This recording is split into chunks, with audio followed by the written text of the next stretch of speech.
好啦，2023年 DSE Paper 1嘅第17條啦，咁呢個就係講 Part A 啦。咁咧其實就係要首先要識一條定理叫做正弦定理啦。咁正弦定理意思就係我哋邊角比啊，其實都係一樣嘅。咁其實係咩意思咧？譬如話你有個三角形啦，呢個叫做 A 角、B 角同埋 C 角啦。佢哋嘅對邊就叫細 A、細 B 同埋細 C 啦。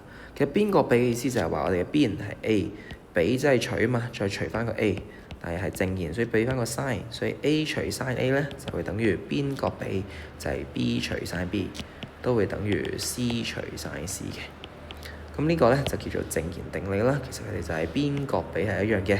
咁如果畫咗呢個三角形出嚟之後咧，就得到 W(x) 係6啦，而 XY 係5嘅，而個 WYX 個角度係70度。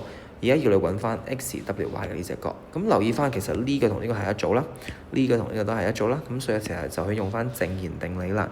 咁啊用翻 sin 70除6 sin 70除6呢兩個係一組噶嘛，對邊對角係一組。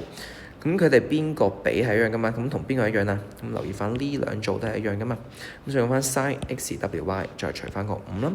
咁你解翻個方程啦，交叉相乘或者直接將個5掉翻過嚟啦，咁所以就係5 sin 70就等於 sin angle XWY 啦。